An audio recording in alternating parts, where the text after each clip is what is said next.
po ako mag-share ng isang bagay na napapanahon, lalo na sa ating pong nangyayari sa buong mundo ito. Ito po yung tinatawag na Halloween o yung ating marahil ito ay sa ibang context, ito ay entertainment. Ito ay ginagawa na may ang mga bata or ang mga ano po ay nagto-costume, tapos naghihingi ng mga candies, gifts. No? Ngayon po, sasagutin po natin ito na according sa mga Bibliang sagot. At na kung saan bilang mga lingkod ng Diyos ay pinalaya po tayo sa mga anumang bagay, kundi kung anong sinasabi ng salita ng Diyos. So ito pong Halloween ay patuloy po natin na ating pong hihimay-himayin, at ang sagot ng Bible ay depende. No? Depende sa context, lalo na sa ating puso at motibo. Tama po? Kasi tingnan niyo po yung situation. Paano kapag mayroong bata na mayroong naka-costume, pumatok sa iyong bahay, naka-costume at nasabi trick or treat, ang suot niya po ay Superman, Iron Man, mga superhero, ay sabihin na natin na ito ay sa Diablo ba, sa demonyo niya, ay huwag na yan, ano na yan, sa demonyo yan, huwag na natin gawin yan, re-rebuke ba natin iyon sa mga bata na ang nais lang naman ay express yung art or ano po. So kailangan natin maging matalino, at ito po ay sasagutin hindi po sa atin, kundi kung ano ang stand ni Pablo sa mga ganitong sitwasyon sa buhay po natin. Kumbaga, wag lang tayo basta na, kasi ganito, bawal ganyan. Kailangan po ano po sinasabi ng salita ng Diyos pagdating po sa ganitong bagay. Una-unahin po natin yung origin ng Halloween. Sa origin po ng Halloween, doon po natin lalayo ang ating sarili. Kasi ang origin ng Halloween, ginawa po itong Halloween upang ano po, pupunta sa kanilang mga namayapang mga mahal sa buhay, ipagpe-pray. Makikipag-intervene pa, ipagpe-pray pa yung kaluluwa na maligtas pa.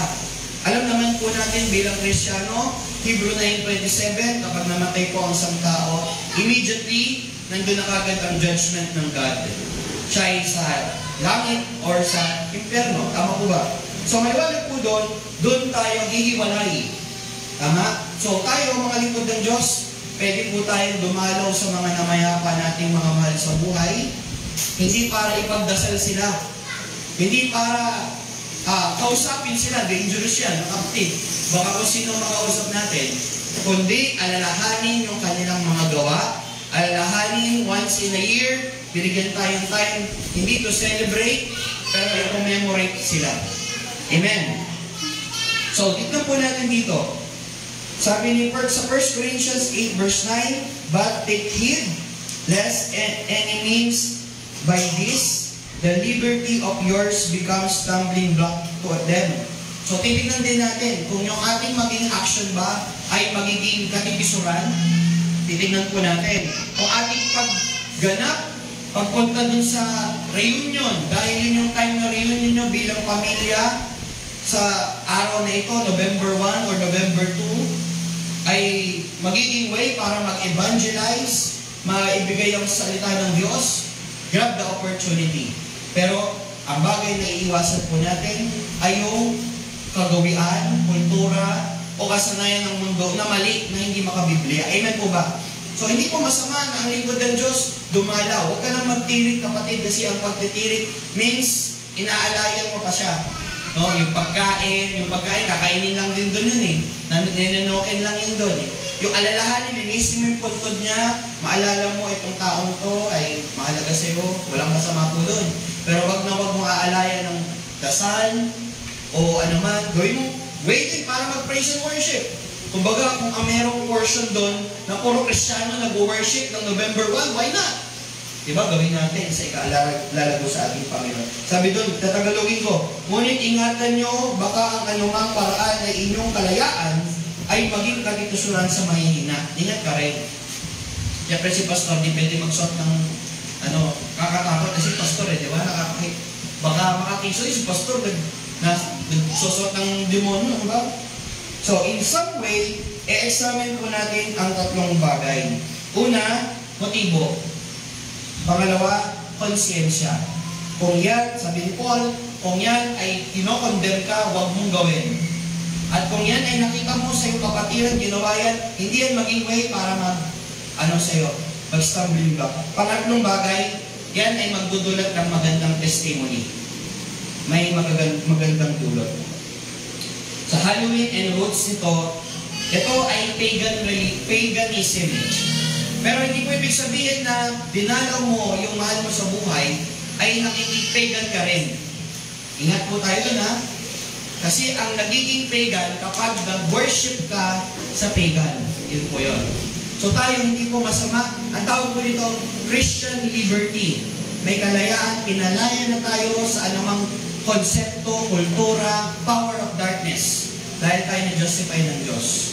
Amen. Ito yung sinishare ko po sa inyo, ay binigyan tayo ng kalayaan, pero mag-iingat pa rin tayo, kasi ang dapat ine-examine po natin, yung motibo ko ba sa pagpunta dun sa puntod ng mahal ko sa buhay, ay para idalangin, i-intervene. Pag ginawa mo yan, you are worshiping like pagan. Kasi yun yung gawa dun eh. Kailangan nilang ipanalangin pa, i-intervene, kasi baka sakaling sila ay maligtas. Wala na. Hindi na natin magagawa yan. Pero ang motive mo, linisin, maalala, magkaroon ng reunion, way din para i-share ang words of God, para i-commemorate yung ginawa ng nanay at tatay mo, why not? Amen.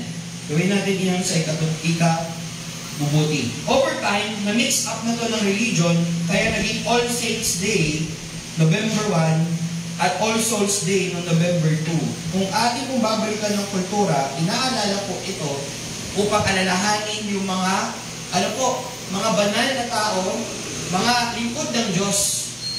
So yun yung pinaka-origin nun, kaya tayo natin dinadalaw. Natin inaalala sila. Ang dapat natin iwasan ay yung symbolism of death, demon, witchcraft na part ng paganism. Na meron silang mga ritual, meron silang mga action. So, ibig sabihin, ang lingkod ng Diyos, malaya po tayo at hindi tayo i-condemn ng mga gawin ito. Iiwasan lang po natin sa motibo natin at puso natin yung gagawin natin. Amen. Kasi kung ang purpose mo kaya ka dadalaw doon ay to glorify God, para magkaroon ng portion ng gospel, why not? Meron niya, nag-preach sa sementeryo kasi yun lang yung way niya para i-preach. Hindi po sa mga patay, yung mga taong nasa sementeryo. Amen. Pwede yun, punta ka sa November 1, pagtayo ka ng speaker, preach the gospel.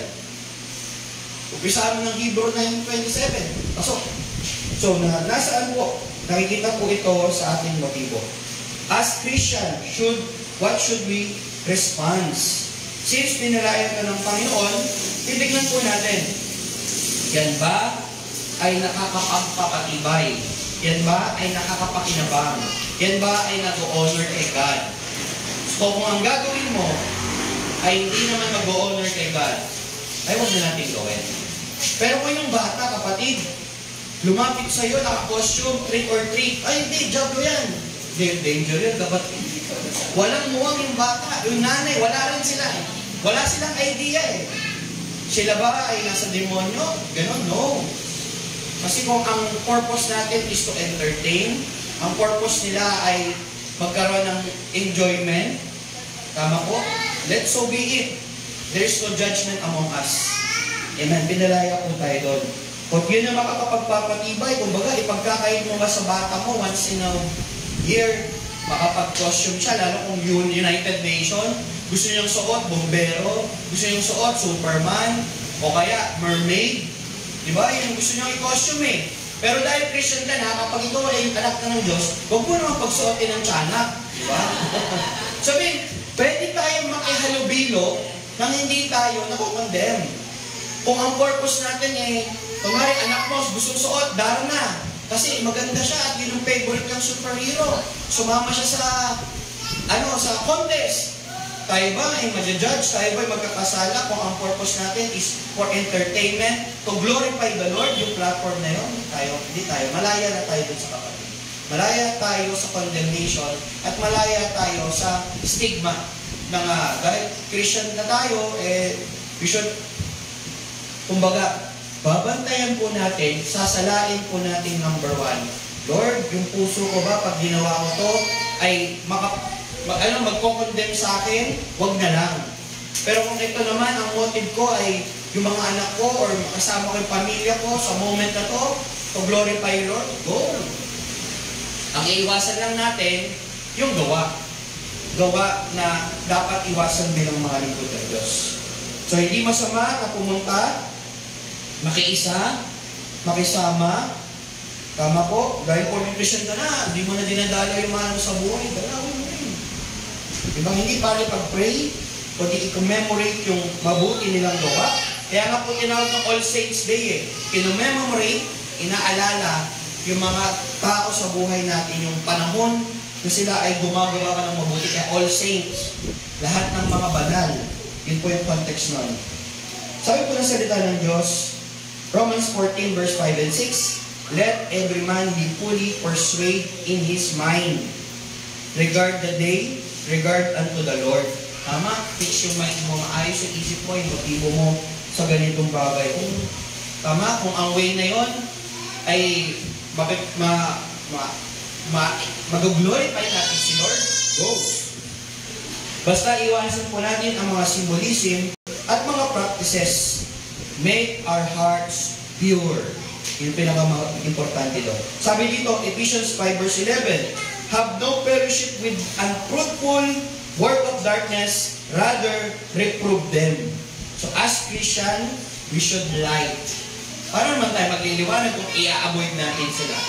Paano naman tayo magliliwanag, mapapakita yung liwanag kung iiwas tayo sa kanila? Baka yung opportunity natin na magliwanag sa kanila sa pamamagitan ng pagsasalita ng words of God. Tama po? Now, mababawasan po ba ang identity ng bata o lingkod ng Diyos? Kunwari po, sumali siya sa mga ganitong bagay? No. Our identity is fixed. It is justified by the blood of Jesus. Amen. So, kahit manood ka ng horror films, hindi mababawasan na ikaw ay Christian. Nababawasan ito kapag tayo ay nag-i-indwell sa gawa na yon. So ibig sabihin po pala kung we will avoid evil things, so di tayo pwede manood ng horror. Di tayo pwedeng magkaroon ng mga ganitong bilang tao. So as Christian liberty, malaya po tayo doon as long as yung heart po natin. So, feeling mo makokondemn ka, spiritually, parang naapektuhan ka, huwag ka manood. Pero kung ikaw naman sa'yo sa tingin mo is for entertainment, gusto mo yan yung bonding nyo, yung nanay tatay mo, gusto yung horror, gusto panoorin, hindi. For glorify the Lord. Amen. Huwag tayong magkaroon ng misconception na porket Christian tayo ay may mga bagay tayong isa-select at isa-select. Kung titigan po natin kung ang ating action po ba ay magdudulot to glorify the Lord, so be it, kapatid. Amen. Yun ang pinakaano ni Paul. Yung teachings ni Paul sa 1 Corinthians chapter 8. Kasi doon, hinainan sila ng pagkain-hain sa Diyos-Diyosan or pagan. Sabi ni Paul, hindi porket kumain ka niyan, ay ikaw ay nag-worship na sa pagan. Wala nang authority sa iyo yun. Walang power sa iyo yun. Tama? For example, aksidente na pinakain ka ng ganitong bagay, hindi ibig sabihin na ginawa mo itong bagay na ito ay nag-worship ka na din doon. Ang titignan mo yung heart and motive. Kasi kaya nila ginagawa yun kasi kung nag-aalay sila sa paganism, sinusunod nila yun kasi yun yung worship of evil, worship of paganism. Pero kung ikaw naman Christian, walang epekto yun. Amen. Yung pagkain ng halal, walang epekto yun sa'yo. Why? As long as ang puso mo at yung motive mo clear sa Panginoon. Yung pinaka-importante ito. Amen. Purihin natin Diyos sa buhay. This is an exhortation in season to bring us again to share the gospel. Yun yung pinakamaganda. Pray for the family, teach the children to become enlightened, and remember your loved ones. Yun yung pinaka-context ng kung ikaw ay Kristiyano na, ito na yung bagong context ng Halloween, November 1, November 2. Why? To share gospel. to pray for your family, to teach them, your children. At saka yung ibig sabihin pinakamahalaga, to share again love with your family once. Minsan lang yan sa isang taon magkita-kita kayo, upo kayo doon. Tama? O baka ikaw maging way para mag-evangelize, makakilala sila ng words of God. Amen? Pero wag ikaw yung magkakosyon ng ano. Diba? Ingat ka doon. Ingat ka pa rin. Daw wala na tayo doon. Ingat ka pa rin. Mamaya makitaan ka, diba? Mag-costume ka na ng iba. Superhero. Si Jesus, i-costume mo. Pag nag-costume ba ng Jesus, nagkasala siya. Ay, diba? Titignan nyo. Kailangan maging matalino ka sa pagtimbang.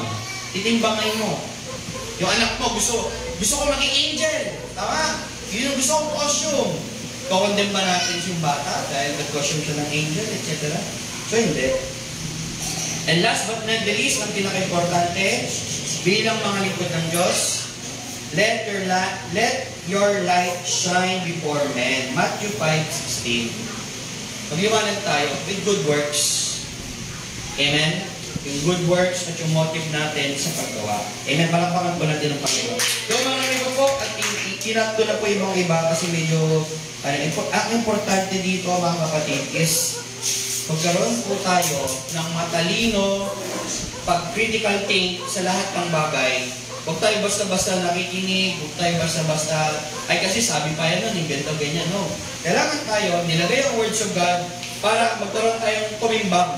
Marunong tayo tumimbang. Kasi kung gagawin po natin yan, edi lahat ng mga celebration ng tao, alisan natin. So, bawal ka tumanggap ng 13-month pay, Christmas bonus, diba? Bawal tayong yung Semana Santa, hindi naman permanent yun nag-mix up pero ginagawa natin yun kahit pabago-bago ng araw yung semana, yung Holy Week, diba? Kasi to commemorate Jesus, to glorify Jesus. So hindi po tayo nako-condemn dun sa event o sa occasion. Nako-condemn tayo kung yung puso po natin mali yung motibo. Amen? Amen? Purihin ang Panginoon Diyos. Palakpakan po natin yung Panginoon Diyos. Ayan, purihin Diyos. So, ang sagot, should we celebrate? Hindi tayo mag-celebrate. Pero pwede tayong makikisa sa pamamagitan ng pag-alala ng ating mga mahal sa buhay.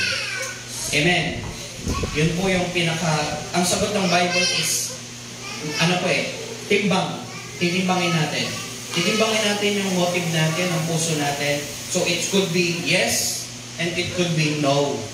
It depends kung ano yung conviction sa'yo. Kung ang conviction sa'yo ng Lord, huwag kang sumali, huwag kang makiwag. Pero ang conviction ni Lord, wala nang masama at lalo makaka-evangelist ka pa. So, gamitin natin yung opportunity niya. Palakpakan natin ang Panginoon ko rin. Panginoon Diyos, at to elaborate siguro sa mga susunod pa natin, salamat po sa ating Panginoon Diyos sa buhay. Hallelujah.